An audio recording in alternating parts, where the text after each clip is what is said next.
అహ్మదాబాద్ ఘోర కలి తర్వాత విమాన ప్రయాణం ఎంతవరకు సేఫ్ అనే పాత ప్రశ్న మళ్లీ మొలకెత్తి సగటు ఎయిర్ ప్యాసింజర్ బిక్కుబిక్కుమంటూ గడిపే పరిస్థితి వచ్చింది.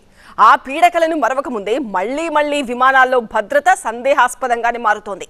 గడిచిన 12 గంటల్లో రకరకాల కారణాలతో ఏకంగా 5 ఎయిర్ ఎమర్జెన్సీ ఘటనలు జరిగాయి. 3 ఇంటర్నేషనల్ ఎయిర్పోర్ట్స్ లో, 2 ఇండియన్ ఎయిర్పోర్ట్స్ లో. విమాన చక్రాల్లోంచి పొగలొచ్చి కొన్ని, బెదిరింపు కాల్స్ కారణంగా మరికొన్ని. గాల్లో ఎగరాలంటేనే భయపడేలా ఉంది పరిస్థితి. గాల్లో నుంచే తిరిగి వెనక్కొచ్చిన Lufthansa Frankfurt flight. Engine start అయ్యాక పొగలొచ్చి జెడ్డా లక్నో ఫ్లైట్ నిలిపివేత. ఎయిర్ ఎమర్జెన్సీతో నిలిచిపోయిన హాంకాంగ్ ఢిల్లీ ఫ్లైట్. సాంకేతిక సమస్యతో యూటర్న్ తీసుకున్న హైదరాబాద్ ఫ్లైట్. జైపూర్లో సాంకేతిక సమస్యతో రన్వే పైనే విమానం చక్కర్లు. జర్మనీలోని ఫ్రాంక్ఫర్ట్ నుంచి హైదరాబాద్ వస్తున్న లుఫ్తాన్సా ఎయిర్లైన్స్ విమానం బాంబు బెదిరింపు కారణంగా యూటర్న్ తీసుకుని వెనక్కి వెళ్లింది. బోయింగ్ 7879 డ్రీమ్ లైనర్ ఆదివారం సాయంత్రం 6:30కు టేకాఫ్ తీసుకుని 2 గంటల ప్రయాణం చేసింది కూడా. బాంబు బెదిరింపు రావడంతో బల్గేరియన్ గగనతల నుంచి వెనక్కి తిరిగి ఫ్రాంక్ఫర్ట్ ఎయిర్పోర్ట్ లో ల్యాండ్ అయి భద్రతాధికారుల ఆధీనంలోకి వెళ్లింది. 242 మంది హజ్ యాత్రికులతో జెడ్డా నుంచి లక్నోకు వెళ్తున్న సౌదీ ఎయిర్లైన్స్ విమానం లక్నో అంతర్జాతీయ విమానాశ్రయంలో ల్యాండ్ అవుతుండగా ప్రమాదం జరిగింది. సడన్ గా విమాన చక్రాల నుంచి పొగలొచ్చాయి. Aircraft rescue team and fire fighting team alert అయి సిబ్బందితో కోఆర్డినేట్ చేసుకుని విమానాన్ని నిలిపేసి పరిస్థితిని అదుపులోకి తెచ్చింది.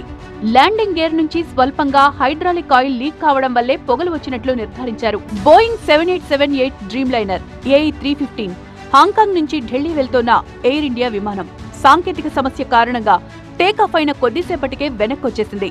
టేకాఫ్ అయిన వెంటనే సిస్టమ్ పనిచేయకపోవడాన్ని గమనించి పైలట్ విమానాన్ని వెనక్కి తిప్పేశాడు. హాంకాంగ్ లో సురక్షితంగా ల్యాండ్ చేశాడు. ప్రయాణికులందరూ సేఫ్. జైపూర్ విమానాశ్రయంలో ఎయిర్ అరేబియా విమానాన్ని కూడా ఇదే పరిస్థితి. సోమవారం ఉదయం 4:15 షార్జాకు బయలుదేరాల్సి ఉంది. కాకపోతే సాంకేతిక లోపం ఏర్పడ్డట్లు టేకాఫ్ కు ముందే పసిగట్టారు. వెంటనే విమానాన్ని రన్వే నుంచి ఆప్రాన్ కు తీసుకొచ్చారు. సమస్యను క్లియర్ చేసి మరో 3 గంటల తర్వాత విమానం బయలుదేరింది. ఉదయం 9:25 షార్జాలో సురక్షితంగా ల్యాండ్ అయింది.